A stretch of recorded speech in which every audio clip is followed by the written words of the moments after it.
don't alter his pace, right? Like, his ability to play when he wants, how he wants. I mean, he's getting to his spots. He's obviously shooting the three ball so well right now. But even when he gets into the paint, he's just got a variety of moves. His strength and his ability to finish there, he's playing at his own speed. And I think you continue to see how difficult it is to get him off of balance. And then, of course, if you don't let him score, he's just going to dime the ball to whoever he decides on that Lakers roster. He's got incredible vision. Deceptively great at finding open players. We talk about the point production, and that's all world, but even his ability to find players. And Aman, I know this might be boring to some, but how did the Lakers find their groove over the last couple of weeks? Because it's been really good basketball. I mean, though we can't, miss out on Luka doing everything besides selling the popcorn himself on the offensive end. Where the Lakers have figured it out is defensively. Defensively, as a team, they are now trusting each other. You see first help, second help, there's rotations. You see a back tap right there that leads to a breakaway. You make things easier on the offensive end when you play defense this way. And when you play defense this way, it becomes contagious. I think you're seeing more deflections. You're seeing more and more guys become valuable because the game is no longer into the walk it up and get a certain shot mode. It's more freelance. It's more fun for everybody, and everybody's getting involved. But JJ Redick is doing a great job finding a team defense, and having LeBron James be able to be a chameleon is, something to smile about. And it's scary, Monica, quickly. If this team learns how to play defense, we might have to start changing the conversation about the Lakers. Man, Matt, you're telling them. So in the last 10 games, they're 9-1. They have climbed to 11th in defensive rating, and they're 12th in points in the paint allowed per game. Or points in the paint allowed per game. So there are tenets that we have to see that are associated with teams that are real contenders, that in this small sample size, they look more legit than they do fraud. So we'll see what happens. We're just looking around, it's like, Joe, wait a second. I mean, these Lakers look good, and Luka now climbing up the MVP race. They do. He was 150-1 a couple weeks ago. Now he's 17-1. He is the second best odds behind SGA, and we've seen late season surges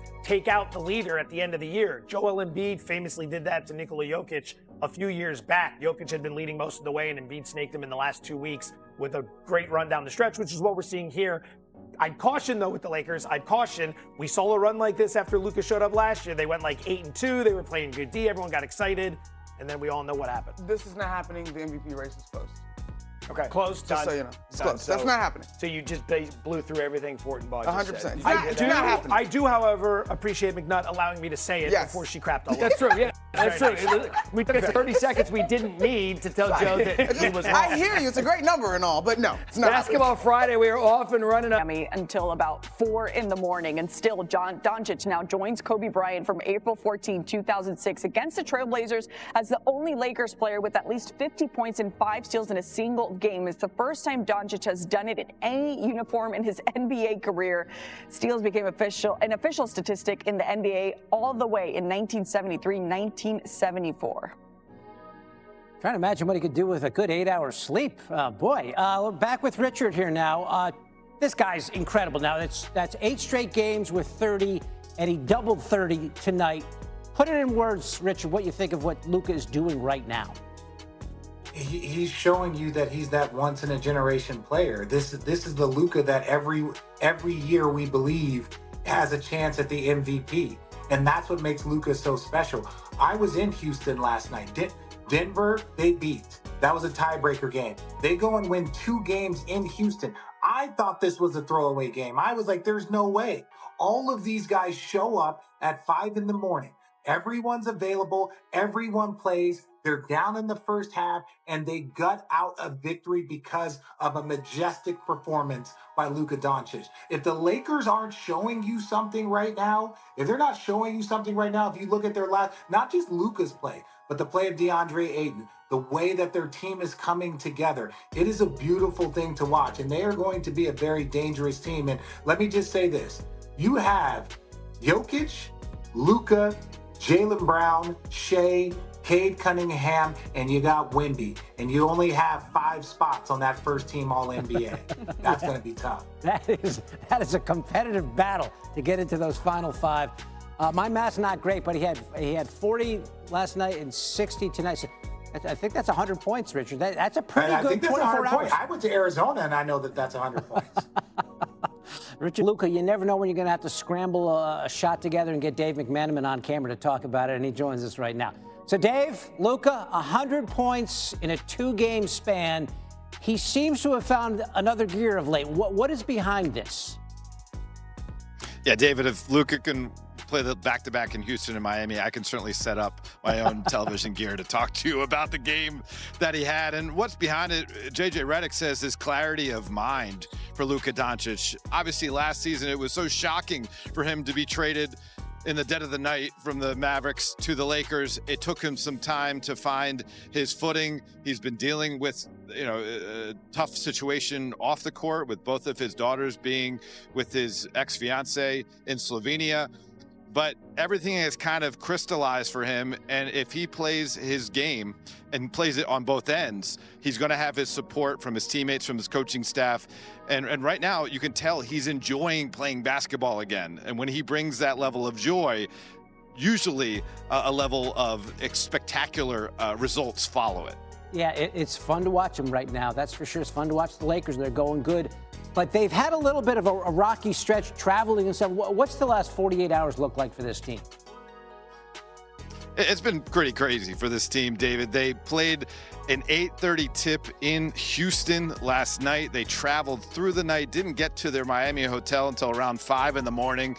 Luka was dealing with a sore right hip. LeBron had a sore left foot. Austin Reaves had a sore right arm. They all kind of spoke throughout the day, and they decided, you know what, let's go for this thing. And they were able to withstand an early stumble. I think they fell down 9-0 to begin this thing. Luka got hot, particularly in the third quarter, 19 of his 60 points in the third. And they rode that energy to a victory. Now 8 in a row, 11 of their last 12. They're the hottest team in the NBA right now. How about that? And they continue their Florida swing. They take on the Magic on Saturday. Dave McManaman giving us his thoughts on another historic night for Luka, putting up 60. Brought to you by Marriott Bonvoy. Traveling for game day, make Marriott Bonvoy your home base for pregame moments and post-game stories. Marriott Bonvoy, where game day checks in. So it was a game day check-in for the Lakers at about 4 or 5 in the morning yesterday in Miami when they get in after being in Houston. And then all of a sudden you hear, wait, all 3 of their big guys are going to play? Good for them. Second night of a back-to-back. LeBron at 41 years old, Luka and Austin Reaves. And they beat Miami last night, 134-126. Miami was up early in this game by double digits. They were playing without their 2 best wing defenders in Andrew Wiggins and then Jaime Jaquez Jr. So they really had no one to guard Luka, and it showed last night. He had 60 points, 18 of 30 from the floor, 9 of 17 from 3, 15 of 19 from the free throw line, 7 rebounds, 3 assists, 5 steals. There was somebody in the building who played against him who recently scored a lot of points as well. Here's Bam Adebayo's reaction to Luka dropping 60 on the Heat last night. Nah, he has some tough shots out there. Like, it is what it is. I know what it's like to be in that mode. As people can see, it's not easy to get 80. But, he made some tough shots. Game winning streak. They're the 3 seed. Luka drops 60. It's tough to get 80. He's averaging basically 40 points on this win streak. David Dennis Jr., is he the MVP of the NBA? Well, we're just gonna skip past Bam. We're just gonna skip past Bam. Go ahead. Like, scores like us. Scores like me and Luka. I know what it's like. We know what it's like when you get on a heater. Guys like us just go out there and score. Me, Wilt, Kobe, Luka. This is what we do. That's right. I love it. You score 80, you get to say things like that. For sure. Sorry, you had a question. I didn't even remember what the question. I was just so stuck on Bam's quote. Luka, MVP. Like right now, he's in second place in terms of the odds for DraftKings. Okay. SGA is 1. Right? Is he putting himself in a position to potentially win the MVP this year, despite all of the what's been the main conversation over the last month prior to the winning streak? All of the complaining about the officials, right? Mm-hmm. And now the narrative has changed to maybe he's just the MVP of the league if they're going to be 20 games over 500 and the 3 seed in the West. No, SGA is still going to be MVP, but Luka is making the case for being second, which is nothing to sneeze at. I mean, when you are surpassing a guy like Jokic, who at the beginning of the season was the consensus best player in the world, I mean, that is an absolute achievement that we should not disregard. I mean, I think SGA, the way he started, the fact that J-Dub has not been on the roster for most of the time, they're still going to have the best team in the West, the clutch numbers, all that stuff. I still think it's SGA's to lose, but Luka doing stuff like this, I mean, that was the most impressive Lakers win of the season last night against the Heat, just for the fact of the scheduling, coming off of 2 essential light playoff games against the Rockets, getting there early in the morning. I was with you. I did not think that they were going to play their big three in that game. To come out, you're down double digits. It's a game that you could say, all right, we just don't have it tonight. And for Luka to put 60, for LeBron to put up a triple-double, that is saying a lot, especially for a team where you have questions of can they pull together wins every 48 hours come playoff time. That was a massive, massive win for the Lakers. And like I said, the best win they've had all season. David, you said that it's SGA's to lose, but is there a pathway for Luka? Because you know how this is. A lot of times people get fatigued. They don't want to see the same person win stuff over and over again. Would they want SGA to go back-to-back when it comes to the MVP? This Lakers team, we didn't really think would be in this position, and Luka, the catalyst of a lot of it, LeBron's adjusted role obviously playing a part as well, but he's averaging 37.2 points per game in 11 games so far this month. That's on pace to be the 8th most in a calendar month in Lakers history. And he's the 4th player in NBA history to average 40 points, 5 rebounds, and 5 assists during an 8-game win streak with Harden, Jordan, and Elgin Baylor. I just wonder, when we talk about value, if Luka continues this and he continues to put up these numbers consistently throughout the end of the regular season, if people won't lean that way. I just think it's hard to do that when the first part of the season also matters. Like, you can get hot at the end. I think it would have to be a situation where the Lakers just continue on this kind of heater. SGA may have to miss a few more games. But SGA's been so great all season. I know he missed a few games, in the middle there, but he's been so great. The clutch numbers have been so great. I mean, he's got the best team. He's the best player in the best team in the world, and he is the engine of that team in the same way that Luka is. I know there's a lot more defense and more depth with that OKC team. I think Luka is going to get a bunch of first place votes. I don't see him overtaking SGA unless something really miraculous happens over these next 20 games or so. So, Smalls, to answer your question, I'm going to just throw it back to you for a second. Okay. Lakers are 45 and 25. They're 7 games back of the 2 seed with the Spurs. Mm-hmm. Is there any world with so few games remaining that you could see them overtaking the Spurs? No. Okay. So I think the only way of answering the question, is there anything that could change? The answer is no, because I think positioning would have to change. Mm-hmm. And that's why I think the one guy who could change our viewpoint of all of this, the guy that I've been saying should be higher in consideration for MVP, is Jaylen Brown. Because I think the Celtics, because of the unfortunate injury, lung collapse with Cade Cunningham, the Celtics have a legit shot, maybe not a likely one, but a legit shot of getting the number 1 seed in the Eastern Conference. If the Boston Celtics get to the number 1 seed in the Eastern Conference, Jaylen Brown should be the MVP of the NBA. Also, I have another question on this. I have made the decision as a sports fan and media member that I will not consider a non-quarterback for MVP in the NFL. Okay? That's just me. I don't have a vote, but I will not consider it because of the value of that position.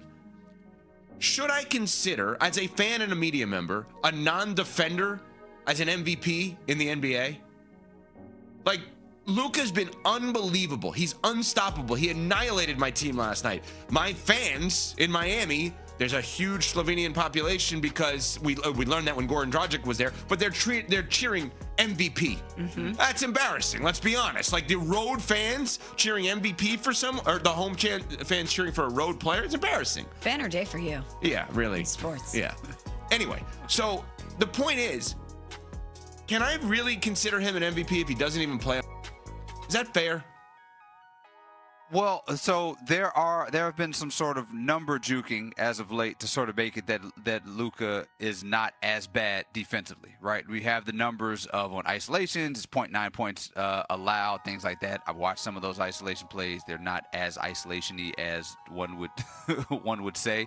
So I do not think he's a great defender, but there are some numbers and things to indicate that he is not as bad as the rep that he has been getting. So if you make that argument, with these 40-point games, you can elevate him. I don't think that Jaylen Brown should be above Luka. I actually am wondering if Jaylen Brown is going to make first-team All-NBA with the way that the players are right now.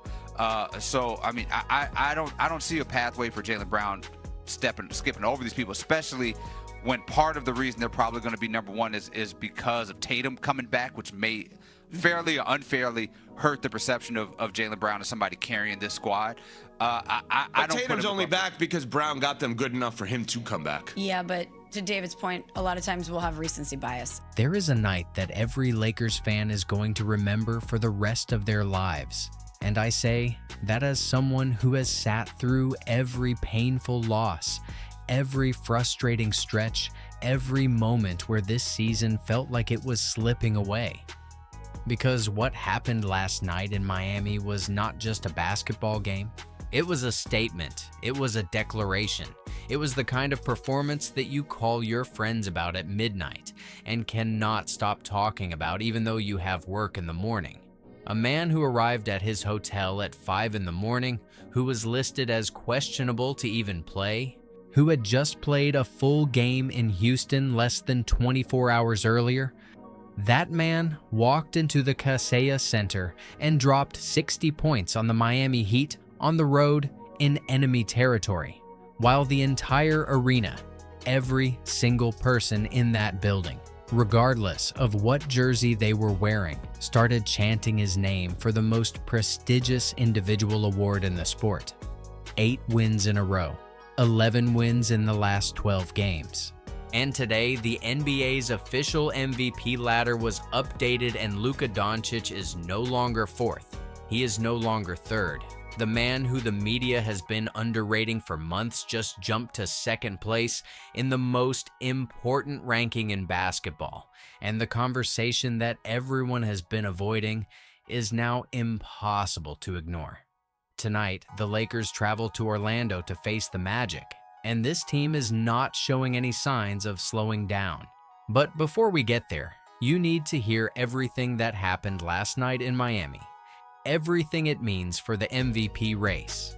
Everything Kendrick Perkins said about JJ Redick. And the one honest thing our head coach said about Luka that will make every single one of us laugh and then think very carefully. If you are a Lakers fan and you are riding this wave with us right now, hit that like button.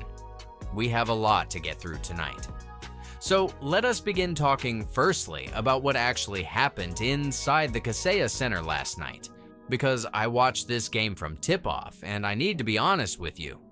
The first quarter was genuinely terrifying. The team got to Miami at 5 in the morning.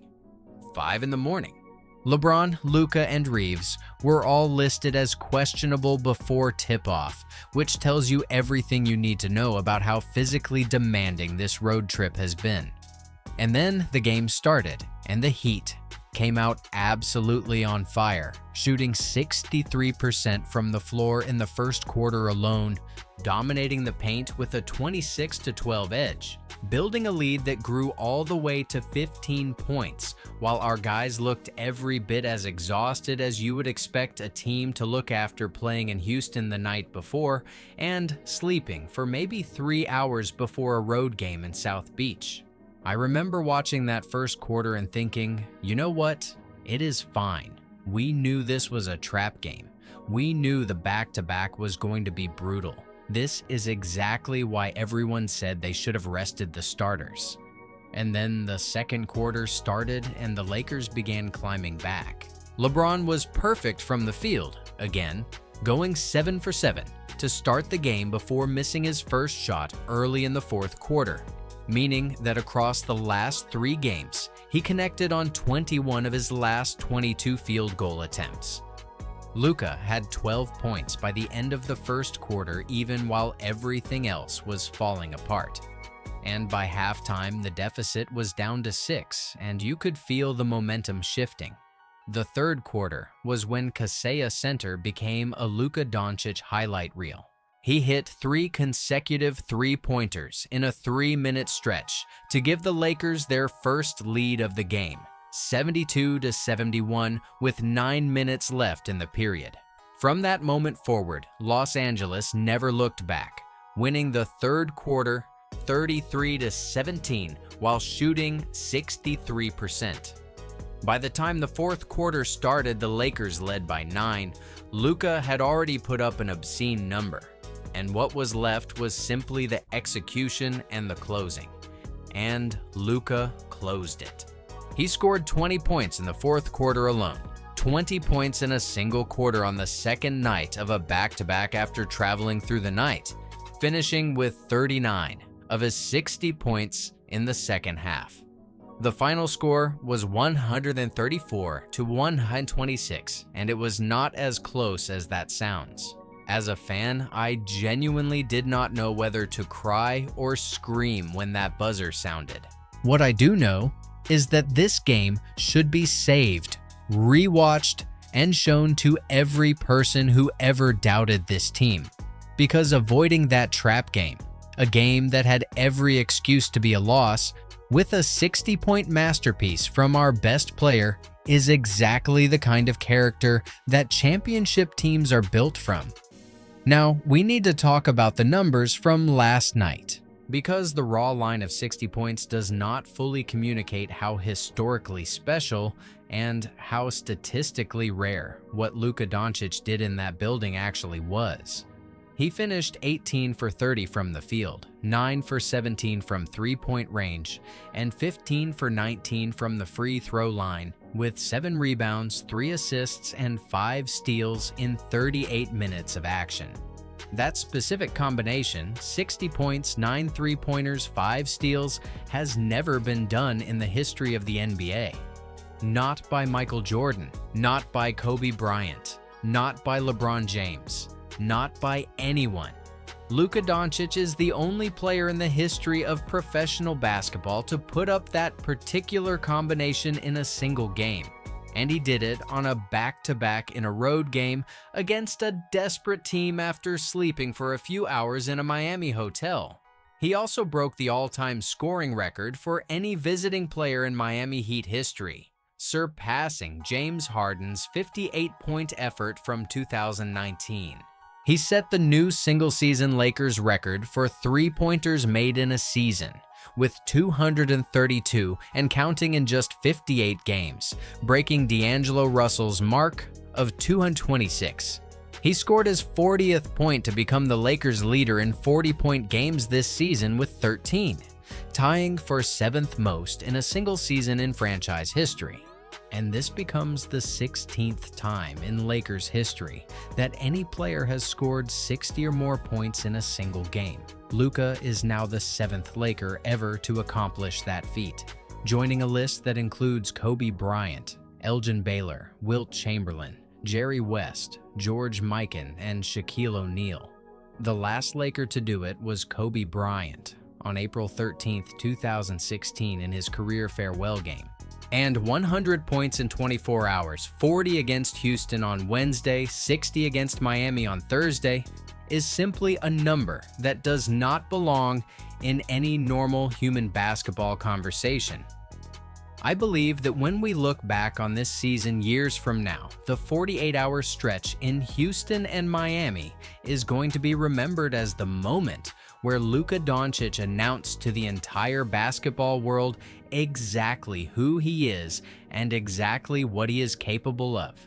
The performance naturally led to what became the defining moment of the night, a moment that every single one of us watching from home felt through the screen. With 14.8 seconds remaining and the Lakers comfortably ahead, Luka stepped to the free throw line, needing a 1 of 2 to reach 60 points. And the Miami Heat home crowd, a building full of people wearing white jerseys, people who had spent the entire night watching their team get taken apart by this man, that crowd started chanting MVP. Not politely, not hesitantly, loudly, together, relentlessly. Luka missed the first free throw, stepped away from the line, smiled to himself, collected his thoughts, and made the second one. 60 points.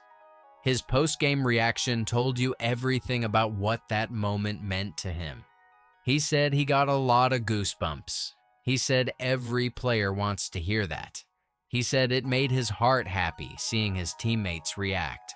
And Marcus Smart, our Marcus Smart, the man who signed for $5 million when he could have gone elsewhere, stepped up to the microphone and said what every fan in that building already knew.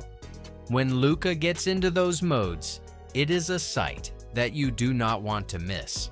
I believe that MVP chant from a hostile crowd is more powerful than any single MVP vote, because it means the respect has gone so far beyond the boundaries of fandom that even the opposition cannot help but acknowledge what they are witnessing. And thinking about it carefully, that is the moment the MVP debate stopped being a debate and started being a question of whether the voters are paying attention.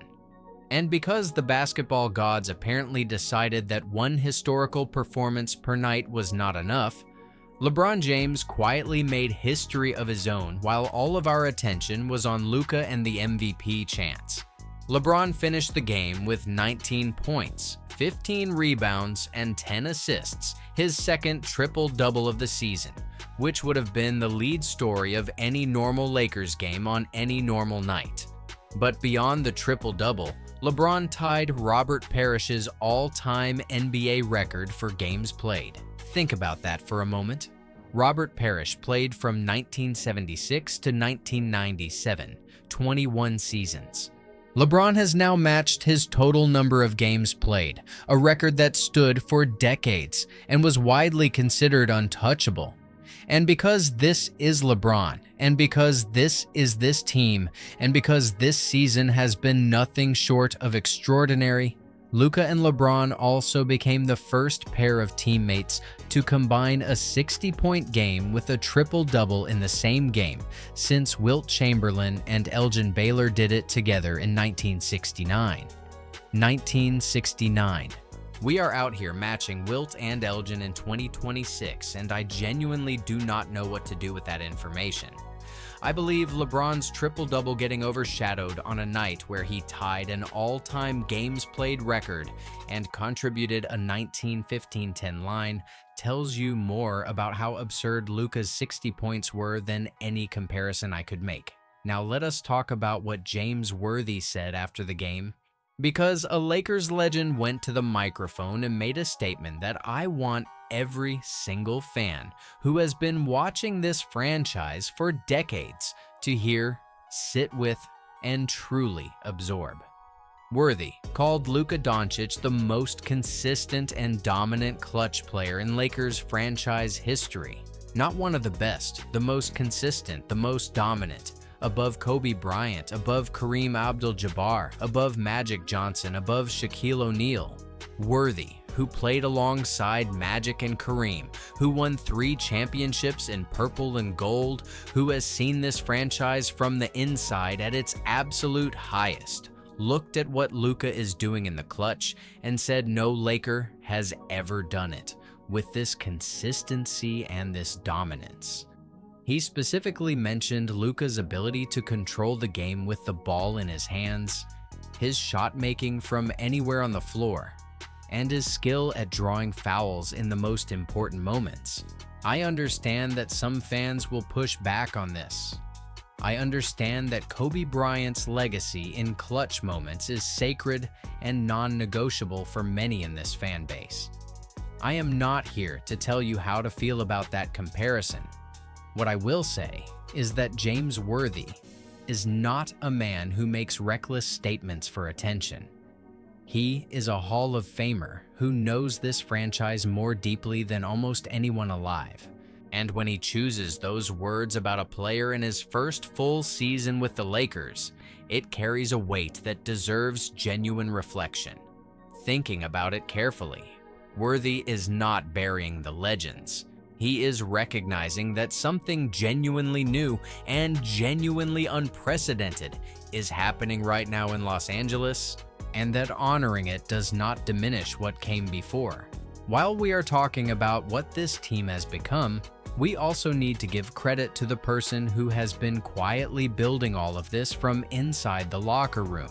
because Kendrick Perkins went on NBA Today this week and said something that every Lakers fan needed to hear out loud. Perkins gave JJ Redick his flowers, loudly, publicly, and without any qualification. He pointed out that not long ago this team was in complete disarray, losing 5 out of 7 games in February, dealing with a cold shoulder from Luka on the sidelines, dealing with DeAndre Ayton unhappy with his role, dealing with the kind of internal fractures that end coaching tenures.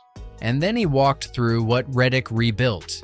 Ayton, who was not getting fourth quarter minutes a few weeks ago, now being described as a vital and crucial piece of the closing lineup.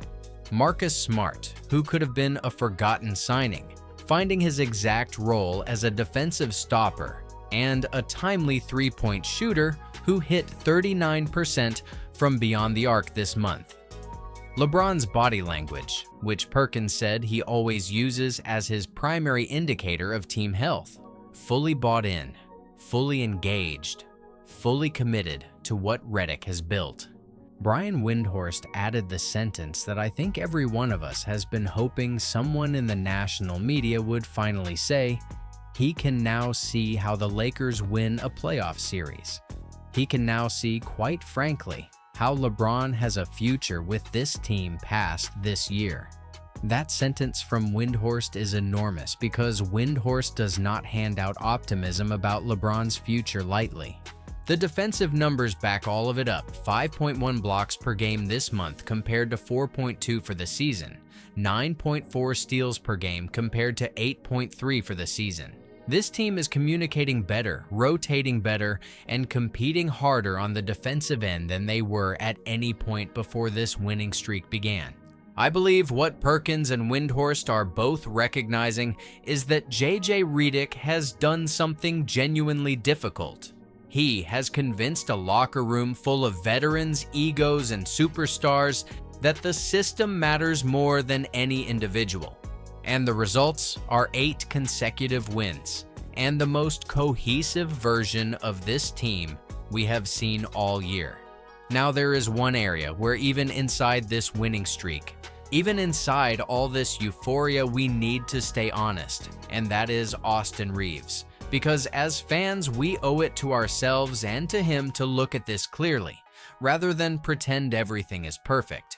Reaves has been struggling. He has looked tired. He has looked like a player whose legs are not fully under him yet. And for a team that is at its absolute best when all 3 of its stars are operating at peak level simultaneously, his current form is a genuine point of attention. To be fair to Reaves, the context here is critical. He missed significant time with injury, came back during a stretch where he essentially had to go from 0 to 100 with no ramp-up time because LeBron was also dealing with a nagging injury, and then had to maintain that level through a brutal stretch of the schedule. He is not a hyper-athlete who can rely on pure physical gifts to carry him through a rough patch. He is a player built on craft, timing, feel, and intelligent positioning. And all of those things require rhythm that extended time off simply breaks. He still contributed 18 points last night, with 12 of them coming in the second half when it mattered most. He is still averaging over 20 points per game in March. But the Reaves, who was intentionally missing free throws to set up game-winning plays and knocking down big shots against Denver, feels different from the Reaves we are seeing right now. And I believe we need the full version of him, not the tired, injured version, to have the playoff run we are all dreaming about. And that brings us to where all of this is pointing, because after last night, the conversation can no longer be treated as a niche debate among Lakers fans. It has moved into the center of the entire NBA discussion: Luka Doncic and the MVP award.